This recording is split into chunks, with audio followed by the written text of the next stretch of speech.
Good evening ज्योति।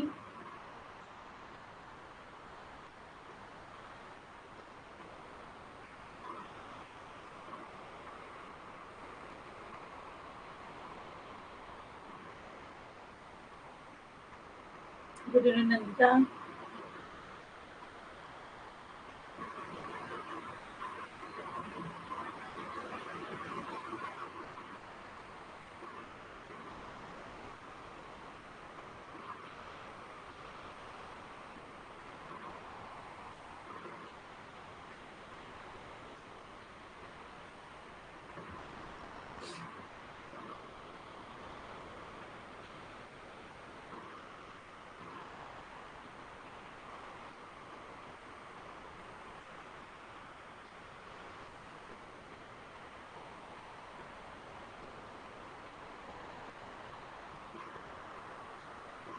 कौन कौन आ गया है? पूजा भी आ गई है, ज्योति, नंदिता।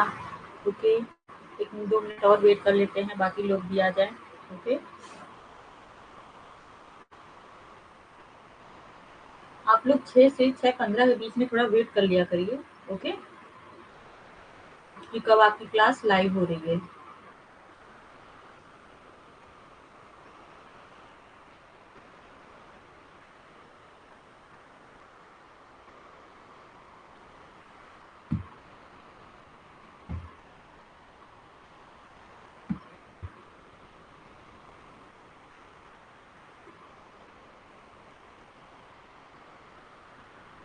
और बताइए, किसी को कोई प्रॉब्लम है? आप लोग की तैयारी चल रही है? क्योंकि आपकी एग्जाम की डेट भी आ गई है ना? सबको पता है 6 दिसंबर से आपका एग्जाम आने वाला है। अब देखिए एजुकेशन का पेपर कब आता है। कम से कम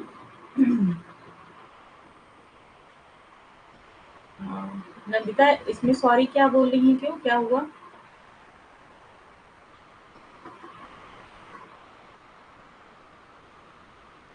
तो आप लोग प्रिपरेशन अच्छे से कर रहे हैं सब लोग?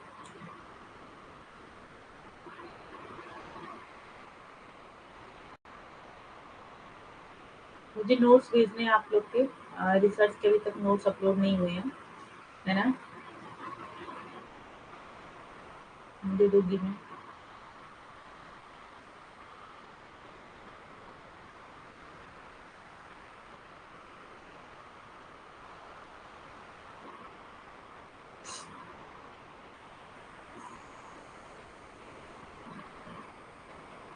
आज कर दूंगी आपके नोट्स, ठीक है?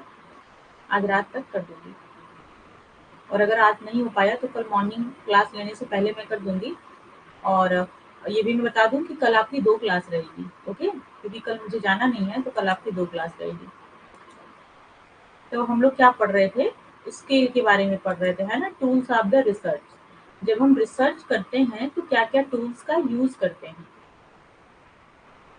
अरे कोई बात नहीं, वो बात नहीं है, उसमें सॉरी की बात नहीं है नंदिता। मैं सबके लिए बता रही हूँ कि जैसे कि मतलब मैं भी अगर पढ़ती क्लास में, ठीक है, तो मैं भी वेट करती। तो इसलिए क्या है कि थोड़ा टीचर एक बार जानकारी दे देता है कि आप लोग थोड़ा सा वेट कर लिया करिए, है ना? 10-5 मिनट थोड़ा सा वेट, 10-15 मिनट, मतलब 6 से 6:15 तक तो मैं हमेशा आ जाती हूँ।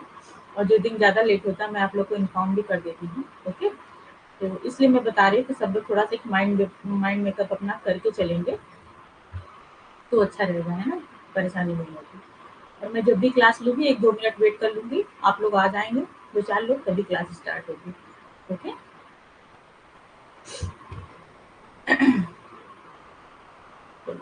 तो रिसर्च जितना मैंने पढ़ाया है उतना आप लोग को समझ में आया, क्योंकि काफ़ी कुछ आप लोग पढ़ चुके हैं। ओके? आपका जो सेकंड पार्ट है ना? सेकंड पार्ट आपका आज फिनिश हो जाएगा। ओके?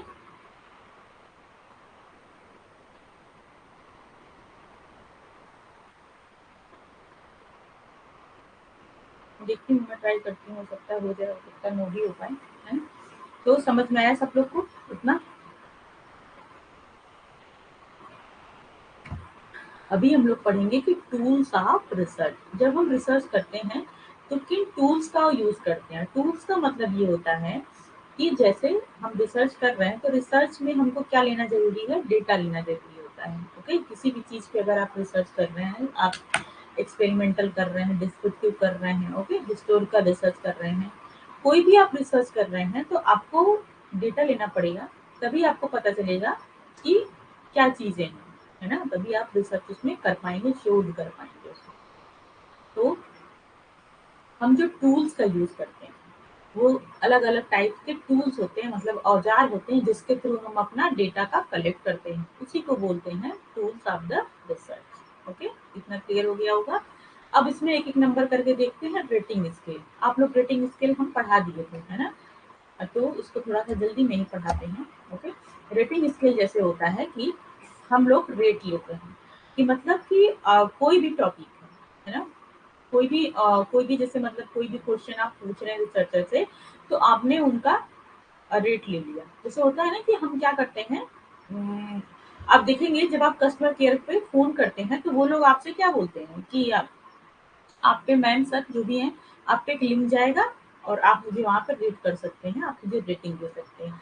या फिर कभी आप किसी अच्छे शॉपिंग मॉल में जाएंगे तो जहाँ पे मतलब बिलिंग होती है वहाँ पे लगा रहता है कि आप कैसा मतलब फील कर रहे हैं, गुड, बैड, है ना, या एवरेज। आप देखेंगे किसी किसी शॉपिंग मॉल में ऐसा भी लगा रहता है कि मतलब आप जब शॉपिंग कर लिए तो आप वहाँ पे अपना रेट भी करिए। तो ये क्या होता है, एक तरीके से रेटिंग स्केल का हम यूज करते हैं, रेटिंग लेते हैं कि इस क्वेश्चन से रिलेटेड आपका क्या, आप हमको क्या रेटिंग दे रहे हैं, आप क्या इस बारे में सोचते हैं, आपका क्या परसेप्शन है।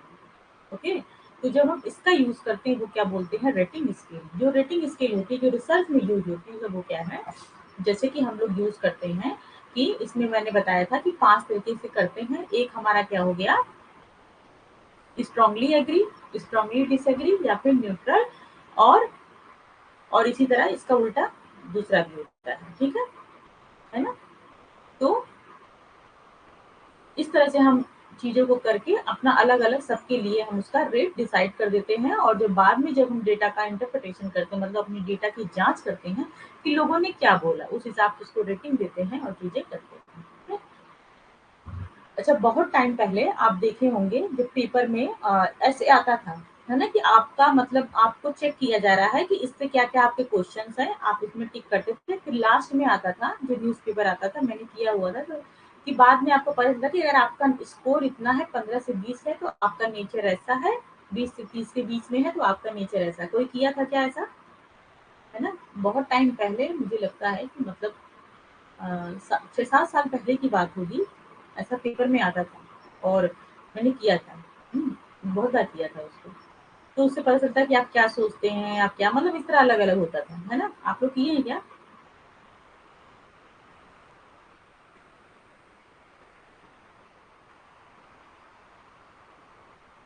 कोई नहीं बोल रहा है, क्यों भाई?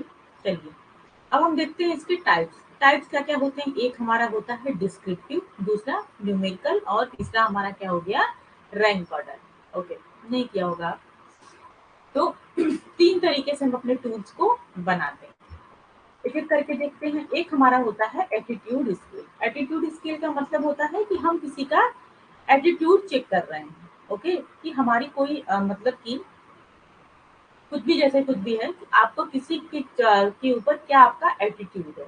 ओके, तो उसके लिए हम एटीट्यूड स्केल बनाते हैं। अभी मैं आपको आगे दिखाऊंगी, पहले आप इसको समझ लीजिए। The term scaling is applied to the attempt to measure the attitude. जब हम किसी का एटीट्यूड मेजर करते हैं कि पर्टिकुलर चीज के लिए उसका क्या इस पे एटीट्यूड है। ये क्या होता है, पूरी तरीके से ऑब्जेक्टिव होता है ना? सब्जेक्टिव क्या होता है, सब्जेक्टिव का जैसे मैंने बताया कि पर्सन टू पर्सन चीजें वेरी करती है। ऑब्जेक्टिव का मतलब कि अगर एक बार वो बोल दिया कि हाँ नहीं, ठीक है, तो वो नहीं है। अगर वो किसी चीज के लिए हाँ बोल रहा है तो वो फिर चीजें क्या होती है, हाँ ही होती है। मतलब ज्यादा इसमें डिस्क्रिप्शन की जरूरत नहीं पड़ती, मतलब डिटेल में बताने की चीजें जरूरत नहीं पड़ती है। इसलिए हम इसको क्या करते हैं, क्वालिटेटिव, क्वालिटेटिव रिसर्च के अंदर ये चीजें आती हैं। जब हमको क्वालिटेटिव रिसर्च करना होता है तो हम एटीट्यूड स्केल का यूज करते हैं। Attitude is a resultant of number of external and internal factor. ये किस पर डिपेंड करता है कि हमारा एक्सटर्नल फैक्टर क्या है और हमारा इंटरनल फैक्टर, मतलब ओवरऑल हम क्या किसी चीज के बारे में सोच रहे हैं, उस हिसाब से हमारा एटीट्यूड निर्धारित होता है।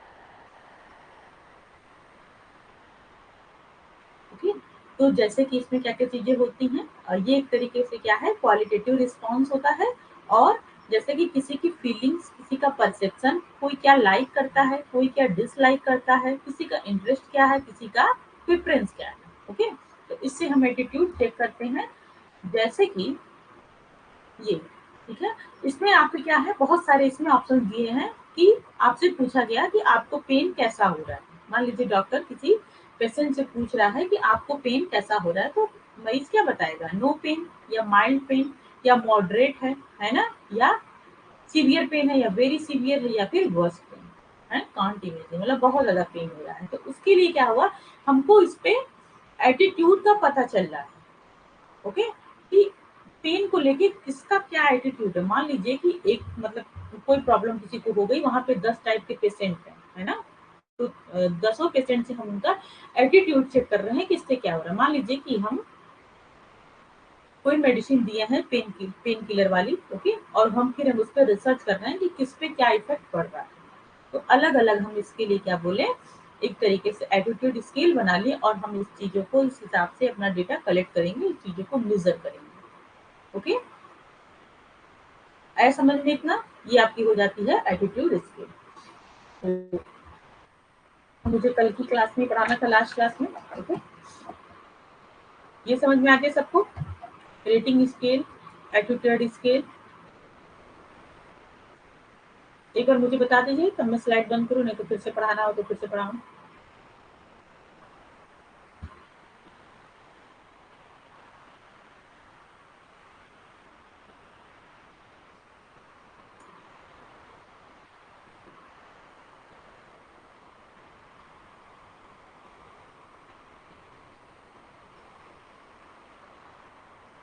आगे समझ में सबको, कोई नहीं बोल रहा है क्यों भाई, फिर से बताऊं क्या, कि कोई कंफ्यूजन है क्या इसमें।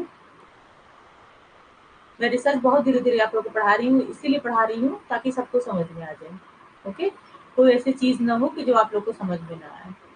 फिर भी नहीं समझ आ रही है, ठीक है, मैं नहीं समझा पा रही हूँ, तो आप लोग मुझसे बता सकते हैं, है ना, बार बार कोशिश की जाएगी।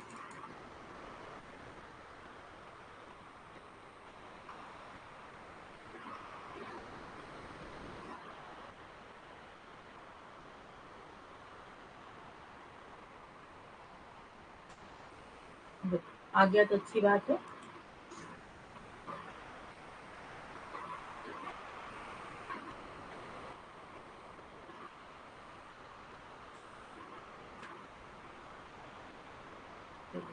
प्लेटफॉर्म की सोशल मीडिया साइट है, तो जो लोग अभी तक इससे नहीं जुड़े हैं वो लोग इससे जुड़ जाएं। सारे की आपको लिंक आपको डिस्क्रिप्शन बॉक्स में मिल जाएंगे। एजुकेशन का टेलीग्राम चैनल भी बना है, इससे भी आप जुड़ सकते हैं। ओके, और जब ये कोर्स खत्म हो जाएगा तो कुछ क्लासेस हम लोग फ्री में भी कराएंगे यूट्यूब पे।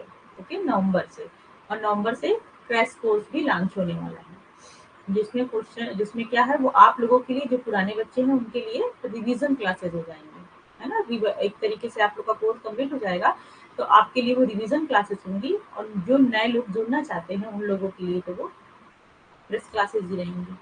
ओके, तो इसकी इंस्टा आईडी है, व्हाट्सएप ग्रुप है और टेलीग्राम ग्रुप है, आप लोग चाहें तो उससे जुड़ सकते हैं। सारे के लिंक डिस्क्रिप्शन बॉक्स में दिए गए हैं। फिलर फॉर्म पे आपको पेपर 1 और पेपर 2 के कोर्सेज मिलते हैं, जिसमें आपको नोट्स प्रोवाइड की जाती है, पीवाईक्यू एंड मॉक टेस्ट आपके होंगे। एक बार आपका सिलेबस खत्म हो जाएगा तो पीवाईक्यू मॉक टेस्ट सारी चीजें शुरू हो जाएंगी आपकी। बीच बीच में भी आप लोग को मॉक टेस्ट मिलते रहते हैं, उसको भी आप लोग लगाया करिए। और आप लोग कुछ नया बैच ऐड कर ज्वाइन करना चाहते हैं तो आप मेरा कोड यूज कर सकते हैं, ANCS10, इससे आपको 10% ऑफ मिल जाता है। अब हम लोग देखते हैं एप्टीट्यूड टेस्ट। ओके,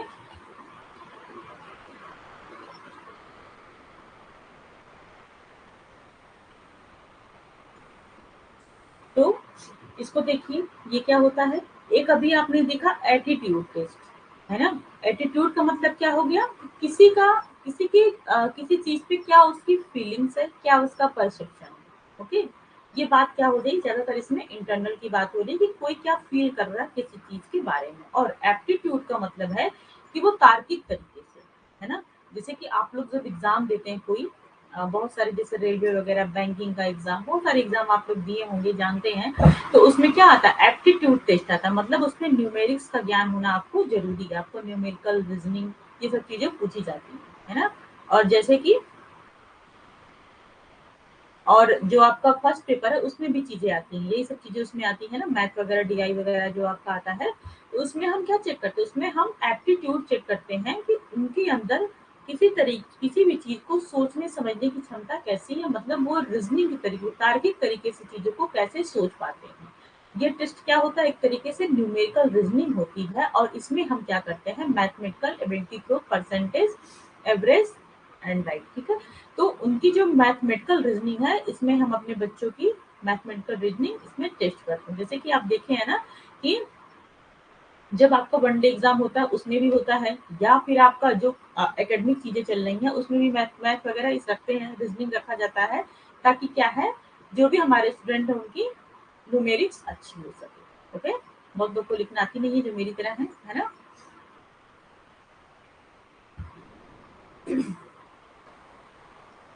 और इसमें क्वेश्चन कैसे होते हैं, मैथमेटिकल होते हैं या फिर प्रॉब्लम सॉल्विंग होते हैं, और they are designed to test your ability to process information quickly, है ना।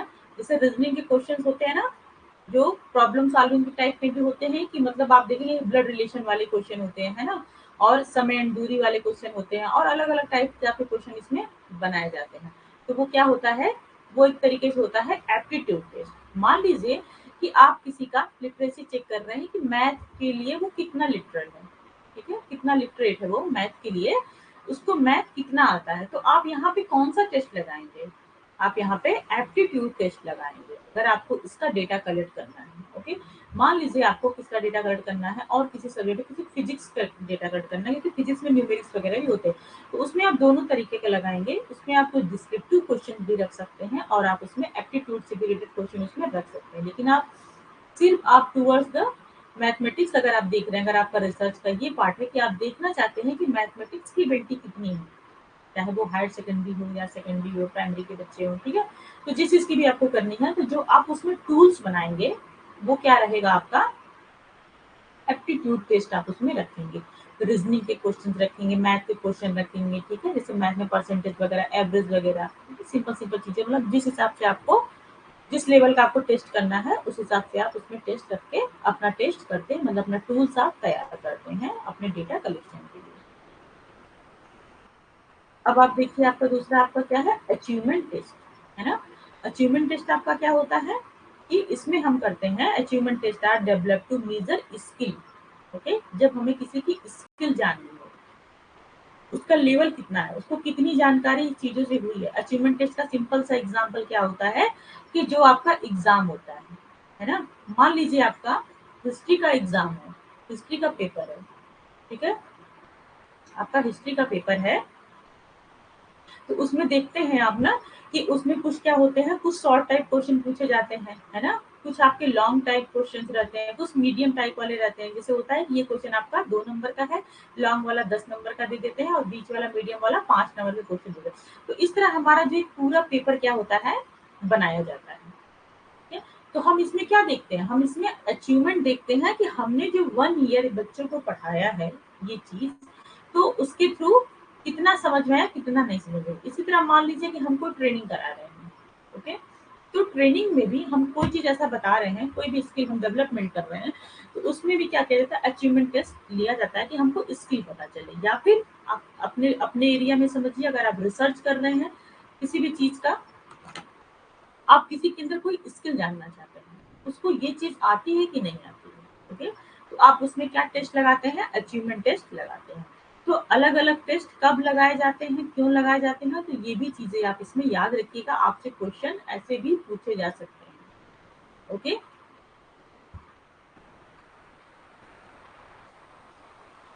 आप देखेंगे अभी जो मेरा एग्जाम हुआ था पीएचडी का, उसमें कौन सा क्वेश्चन आया था, उसमें यही आया था ना, एटीट्यूड, एटीट्यूड टेस्ट उसमें आया था लिखने के लिए। तो आप जो आज पढ़ रहे हैं ये आपको आगे भी काम आने वाला है। तो ये बात ध्यान से रखिएगा कि जो रिसर्च की नोट्स है, आप बहुत अच्छे से रिसर्च की नोट्स बनाइएगा, ओके, क्योंकि ये ऐसी नोट्स है कि आपको हमेशा काम देगी।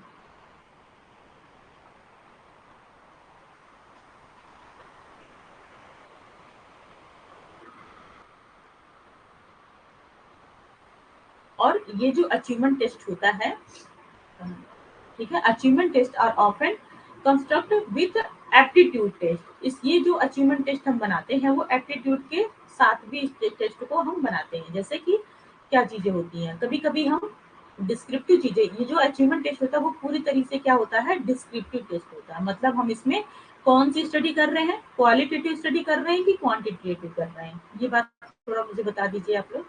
अचीवमेंट टेस्ट के थ्रू हम क्वालिटेटिव स्टडी करते हैं या क्वांटिटेटिव स्टडी कर रहे हैं, सब लोग बताइएगा, ताकि पता चले कि समझ में आ रहा है कि नहीं चीजें।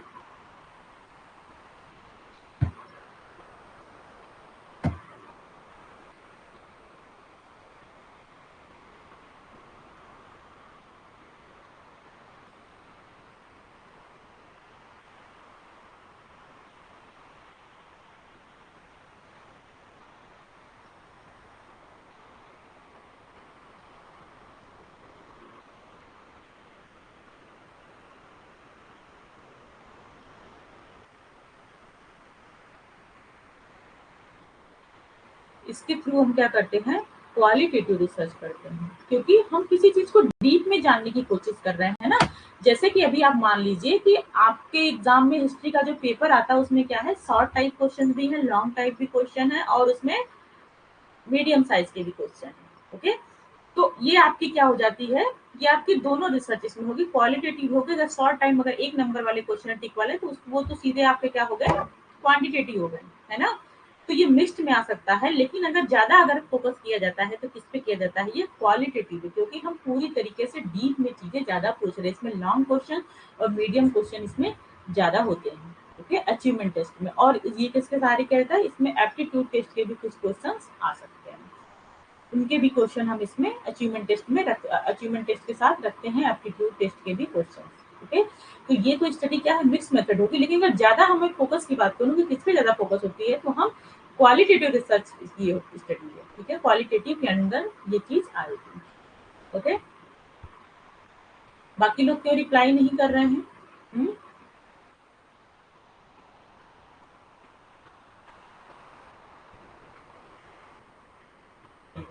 अब आप इसमें देख लीजिए types of measurement scale. Okay, क्या क्या टाइप्स होती हैं मेजरमेंट स्केल की। एक हमारी होती है nominal, ordinal, interval and ratio, है ना।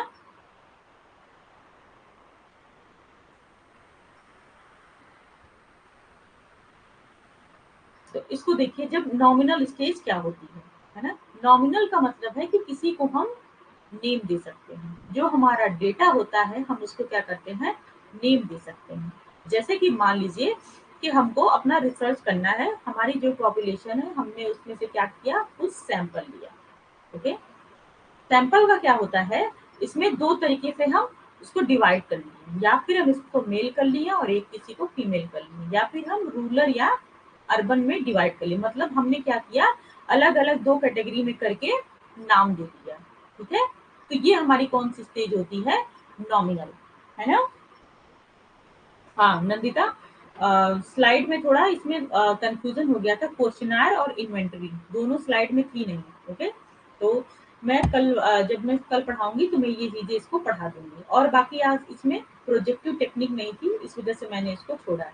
Okay, observation, interview and projective technique, है ना, ये भी आपका भी छूटा हुआ है, मैं कल पढ़ा के इसको क्लियर कर दूंगी। ओके, स्लाइड बनाने में इधर उधर हो गई ये चीजें, इस वजह से मैंने इसको छोड़ा है, क्योंकि आधा पढ़ाने का कोई मतलब नहीं, इसलिए टॉपिक ही छोड़ दिए। इसमें और भी चीजें मुझे ऐड करनी है, अभी ऐड हो नहीं पाई है, थोड़ा बन नहीं पाई थी इतनी अच्छी स्लाइड, इस वजह से मैंने इसको छोड़ा। ओके, हाँ गुड, अच्छा लगा कि आप लोग मतलब इतना ध्यान से पढ़ रहे थे, सीरियस स्टडी कर रहे हैं, ये अच्छा लगा, है ना। चलिए, तो अभी आप लोग क्या देख रहे हैं, मेजरमेंट स्केल। मेजरमेंट स्केल जो होती है वो फोर टाइप्स की होती है, nominal, ordinal, interval and ratio. Nominal क्या होती है, जिसको हम नाम दे सकते हैं।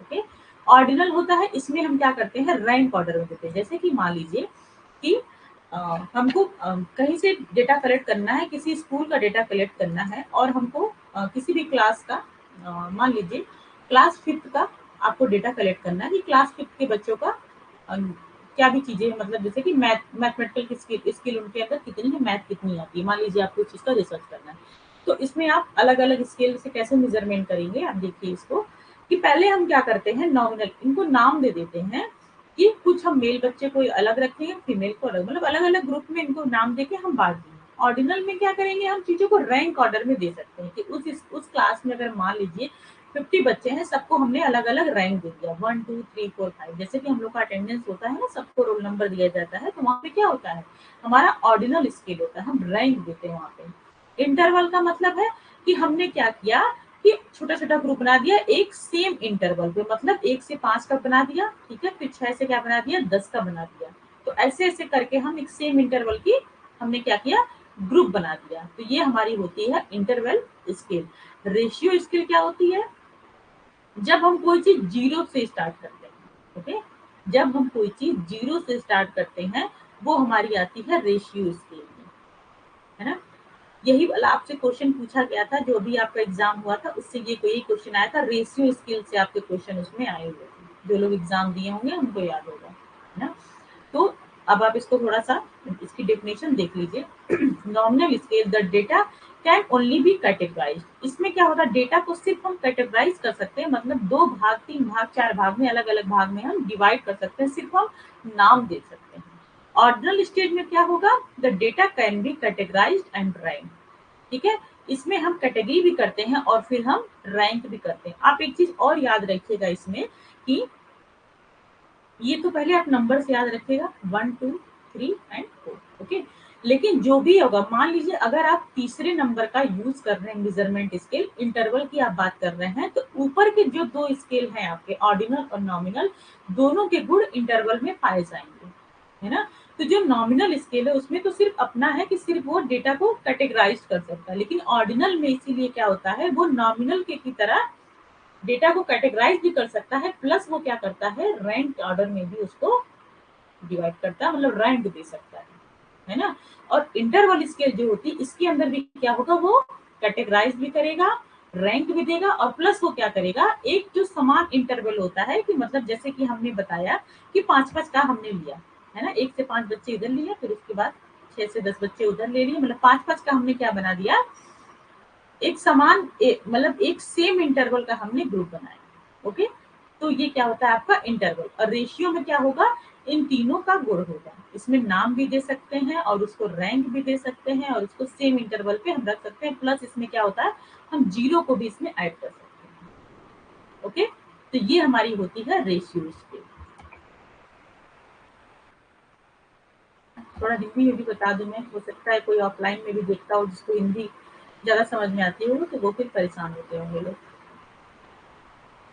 जो नॉमिनल डेटा होता है उसमें क्या होता है, डेटा को केवल वर्गीकृत हम करते हैं। और दूसरी होती है जो ऑर्डिनल होती है ना। ऑर्डिनल में क्या होता है, इसमें डेटा को वर्गीकृत करते हैं और रैंक भी दिया जा सकता है, मतलब फर्स्ट सेकंड रैंक भी हम इसमें दे सकते हैं। और अंतराल वाला जो होता है उसमें डेटा को वर्गीकृत, रैंक और समान रूप से स्थान दिया जाता है, मतलब एक इंटरवल पे, एक समान इंटरवल पे हम उनको रख सकते हैं। और जो अनुपात होता है, लास्ट में जो रेशियो होता है, वो क्या होता है, डेटा को वर्गीकृत किया जाता है, रैंक दिया जा सकता है, समान रूप से स्थान दिया जाता है, और इसमें प्राकृतिक शून्य होता है, मतलब इसमें जीरो भी ऐड होता है, और इंटरवल में जीरो ऐड नहीं होता है, ठीक है। यहाँ पे देखिए, ये आपके सामने पूरी तरीके से दिया है, ठीक है। जैसे कि क्या हो गया, आपको एग्जांपल के थ्रू इसमें समझ में आएगा कि आंख का कलर है ना, हमने उसको नाम दिया, किसी की रेड आई है, किसी की ब्राउन आई है, किसी की ब्लैक आई है, ठीक है। अब क्या हो गया, दूसरा में देखिए जो एग्जाम्पल दिया गया है ऑर्डिनल स्केल का, कि लेवल ऑफ सेटिस्फेक्शन, है ना, हमने उसको नाम भी दे दिया और उसका ऑर्डर भी हम दे सकते हैं कि वो कितना सेटिस्फाइड है, ठीक है, कोई व्यक्ति ज्यादा है कोई कम है, उसी ऑर्डर में भी हम चीजों को लगा सकते हैं। तीसरा आपका क्या हो गया, टेम्परेचर। जैसे हम टेम्परेचर नापते हैं, है ना, तो उसमें हमने जो टेम्परेचर नापा, तो क्या किया, एक इंटरवल पे हम बार बार टेम्परेचर अपना नाप रहे हैं, या फिर जो हमारा टेम्परेचर होता है वो एक एक अंक पे होता है, ठीक है, मतलब अलग अलग हो सकता है, कहीं आप टेम्परेचर, आप कोई मैसी मशीन भी रखें जो 5-5 के इंटरवल पे है, कहीं एक एक के, मतलब 1 2 3 4, मतलब एक एक नंबर के इंटरवल पे है, कहीं 10-10 के इंटरवल पे है, तो वो अलग अलग चीजें टेम्परेचर की हो सकती हैं। ठीक है। लेकिन उसमें जो मेन बात होती है वो क्या होती है, इक्वल इंटरवल बिटवीन वेरिएबल्स। जो हमारा इंटरवल होगा वो क्या हो जाएगा, वो इक्वल होना चाहिए। ओके, ये हमारा होता है इंटरवल स्केल। तीसरा क्या हो गया, जैसे कि हमने इस यहाँ पे क्या एग्जांपल लिया, हाइट का, ये नेम भी कर सकते हैं इसको, इसको एक ऑर्डर में भी हाइट लगा सकते हैं। मतलब ठीक है, हमारे पास क्या है, बहुत सारे लोग हैं, तो उनके ऑर्डर लगा सकते हैं ना, कि छोटे से बड़े से क्रम में, है ना। जैसे हम लोग प्रेयर करते थे, है ना, जो छोटा बच्चा रहता था वो आगे खड़ा होता था और बड़ा बच्चा सबसे पीछे खड़ा होता है ना। मैं जब प्रेयर करती थी, प्रेयर में तो सबसे पीछे खड़ी होती थी। अच्छा, कभी कभी तो अच्छा नहीं लगता था, है ना, पीछे खड़ा होना रोज रोज हमेशा। लेकिन ऐसे ही होता था कि हम लोग क्या करते थे, एक ऑर्डर में खड़े होते थे, है ना। और तीसरा इसमें क्या हो जाएगा, इसमें इंटरवल भी एक बराबर है, पर इसमें क्या है, जीरो भी ऐड होता है, और जीरो किसमें ट्रू वैल्यू होती है। यही क्वेश्चन पूछा गया था कि जीरो की वैल्यू किसमें होती है, मतलब जीरो किसको काउंट किया जाता है किसमें, तो वो किसमें होता है, आपका रेशियो स्केल में वो चीजें होती हैं, है ना।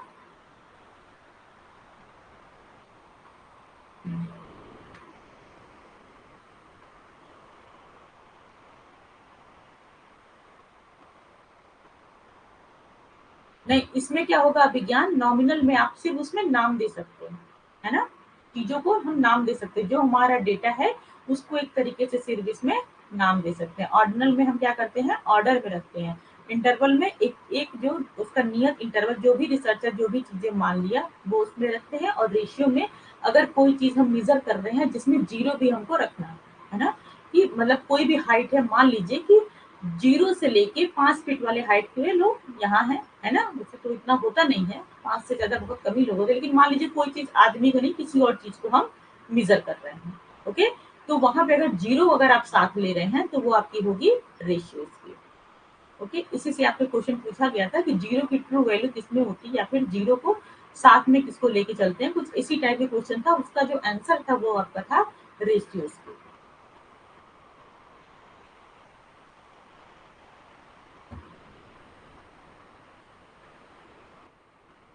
ओके। तो अभी आपकी बाकी की चीज़ें इसमें हैं, हाइपोथेसिस वगैरह, है ना। तो इतना हम आगे नहीं जाएँगे अभी, ओके। क्योंकि अभी आपका थोड़ा-सा पीछे वाला इसमें चीज़ें सही से भी मिल नहीं पाया था उतना अच्छा। आपका जो पीपीटी में बना रही थी, थोड़ा टाइम भी मुझे कम था, उतना अच्छे से मिल नहीं पाया, इसलिए मैं छोड़ दी मटेरियल उसका, ठीक है।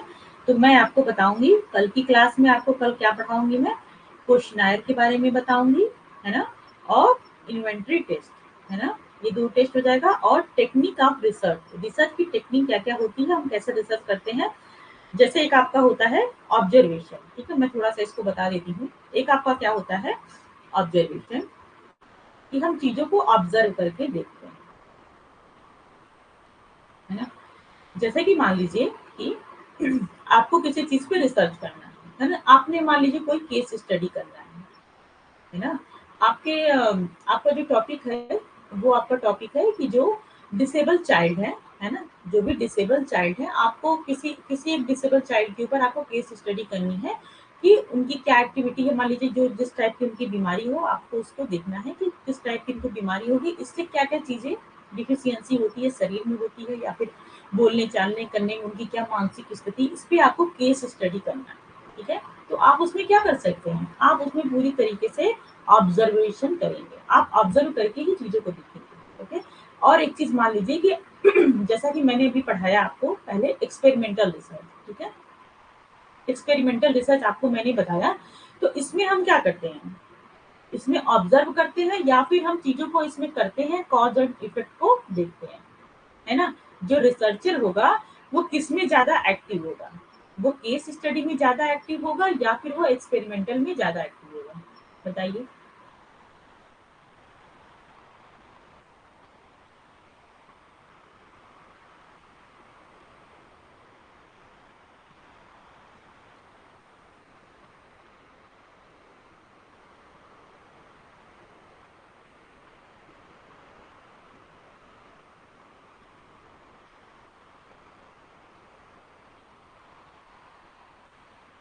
यस, एक्सपेरिमेंटल में हम क्या करते हैं, जो रिसर्चर हमारा है वो क्या करेगा, वो खुद चीजों को करके देखेगा, इसलिए उसको हम क्या बोलते हैं, कॉज एंड इफेक्ट, है ना। और ऑब्जर्वेशन किसमें की जाती है? जब हम क्वालिटेटिव रिसर्च कर रहे हैं तो हम क्या करते हैं, उसमें ऑब्जर्वेशन करते हैं। क्वांटिटेटिव में भी करते हैं, ऐसा नहीं है कि बहुत स्पेसिफिक चीजें हैं, लेकिन जो हम ज्यादा की बात कर रहे हैं वो हम किसमें करते हैं, जब हम क्वालिटेटिव रिसर्च करते हैं। जैसे कि हम क्या कर रहे हैं, इथनोग्राफी रिसर्च कर रहे हैं, ठीक है। अभी आप आगे सब ये सब टाइप के रिसर्च भी पढ़ेंगे इसमें। तो इसमें भी क्या होता है कि जो रिसर्चर होगा पूरी तरह से ऑब्जर्व करेगा कि लोग क्या क्या चीजें कर रहे हैं, है ना। जब हम ऑब्जर्व करके और हम अपने डेटा को इकट्ठा करते हैं, चीजों को देखते हैं, तो वो हमारा होता है ऑब्जर्वेशन।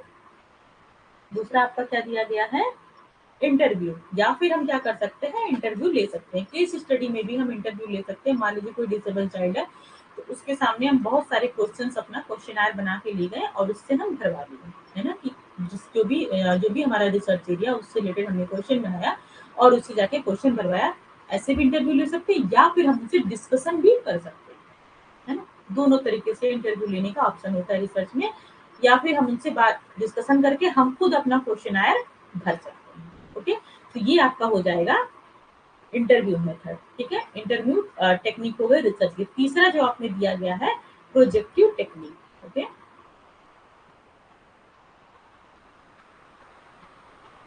प्रोजेक्टिव टेक्निक का ये मतलब होता है कि इसमें हम क्या करते हैं, जो हमारा रिसर्चर है ना, वो पूरी तरीके से, ये एक तरीके से ऑब्जर्वेशन का पार्ट है, लेकिन साथ साथ हम इसमें थोड़ा बहुत गाइडेंस एंड काउंसलिंग भी करते हैं। ओके, जैसे कि मान लीजिए कि हम क्या कर रहे हैं, आपके बारे में जानना चाह रहे हैं, है ना। तो बहुत सारी मेथड होती है कि आप देखेंगे कि जब भी कोई साइकेट्रिस्ट होता है वो क्या करता है, पूरी अच्छी तरीके से जो आपका जो उनका क्लाइंट होगा उसको समझने के लिए बहुत अलग अलग टाइप की टेक्निक यूज करता है ना।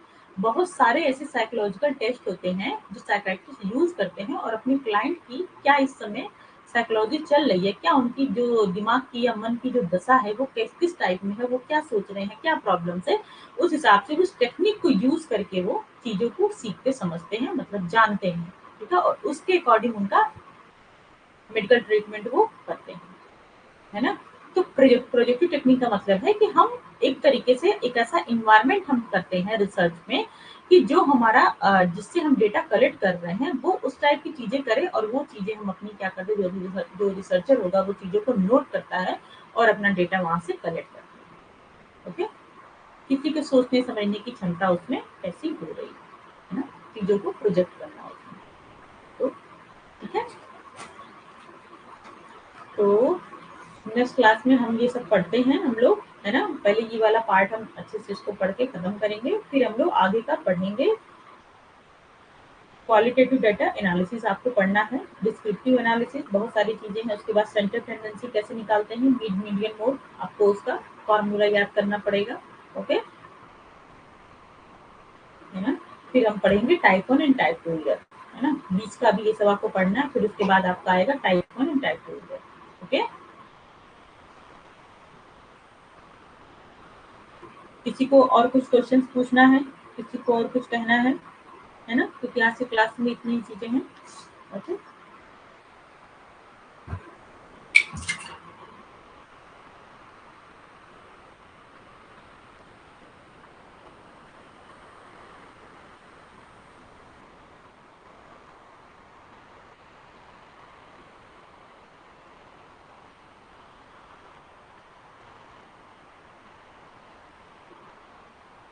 किसी को कुछ पूछना है या फिर कुछ बताना है, या फिर आप लोगों को कुछ सजेशन ही देना हो तो आप दे सकते हैं, है ना।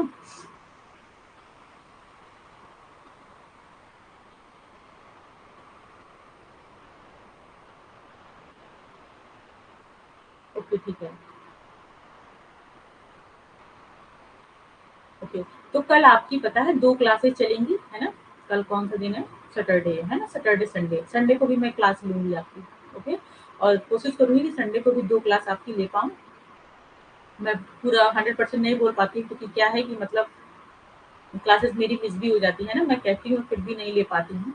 तो वो क्या है कि फैमिली है, तो फैमिली का थोड़ा-सा आगे पीछे होता रहता है ना।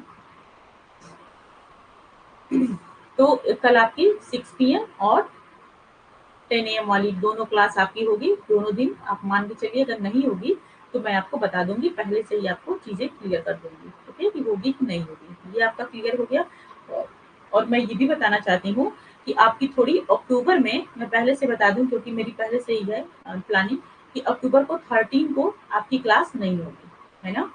14 को मैं पहुंच जाऊंगी दुल्हन को, फिर 13 को मैं ट्रेवलिंग में रहूंगी, इसलिए आपकी क्लास नहीं हो पाएगी 13 को। फिर उसके बाद आपकी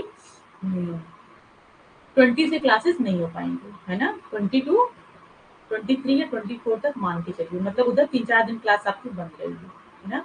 तो उसमें आप जो भी बोलिए, है ना, या तो फिर आप लोग रिवीजन करिए, नोट्स वगैरह मैं जो भी रहेगा, जो भी आपका बचा बचा रहेगा वो मैं आपको दे दूंगी, आप उसका रिवीजन करिए, फिर वाईफी लगाइए, ये सब चीजें आप उसमें कर सकते हैं, है ना। अगर किसी किसी को कुछ और सजेशन देना है तो वो भी बता दे, पर मैं इतना बताना चाहती हूँ इतने दिन क्लासेस आपको नहीं चल पाएगी। 13 को तो मैं ट्रेवलिंग में यहाँ से मुझे जाना है तो नहीं रह पाऊंगी, 14 को घर पहुंच जाऊंगी, तो सुबह वाली क्लास तो नहीं पॉसिबल है, हो सकता है शाम की क्लास में आपकी ले लूँ 14 को, है ना, लेकिन हो सकता है, पता नहीं क्या होगा।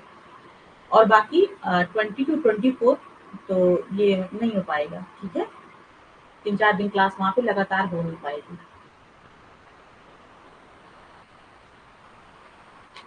ठीक है। इसलिए मैं आपको पहले ही बता दी ताकि थोड़ा सा माइंड मेकअप रहता है तो सही रहता है।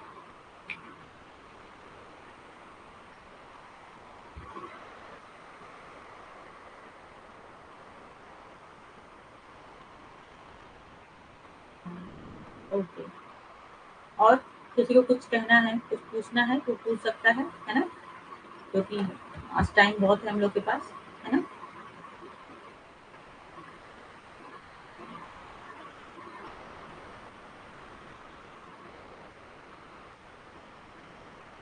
आप लोग देखते हैं कि सब लोग के रिस्पॉन्सेज बड़े अच्छे अच्छे आते हैं, है ना।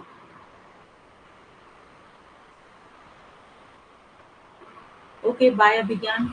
और किसी को कुछ पूछना है, नहीं पूछना है तो मैं क्लास एंड करूँ।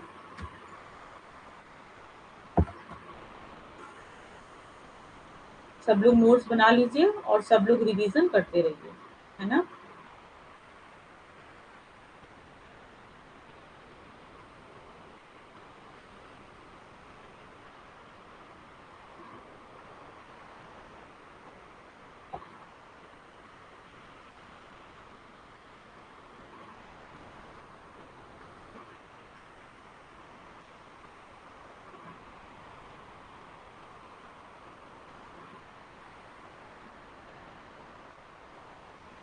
नंदिता, आप किसी ग्रुप से जुड़ी हुई हैं क्या? जैसे कि एबीवीपी का आप लगाती हैं, तो उससे जुड़ी हैं क्या आप? अखिल भारतीय विद्यार्थी परिषद, यही होता है ना उसका? हम लोग भी जुड़े हैं उससे, इसीलिए मैं पूछ रही थी। अच्छा, अच्छा है। आपके लिए भी अच्छा रहेगा, आपके आपके आगे वाले आने वाले फ्यूचर के लिए भी अच्छा है ना।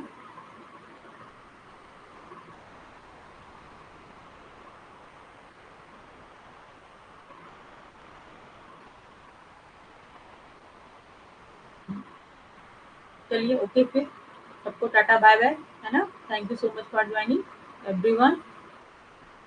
ओके, बाय सबको। Okay okay, good. अच्छा है, ठीक है। काफ़ी लोग को मैंने देखा है, जो लोग जुड़े हैं उनको काफ़ी प्रॉफ़िट हुआ है, इसलिए मैं कह रही हूँ कि ठीक है, अच्छा है आप जुड़ी हैं, है ना?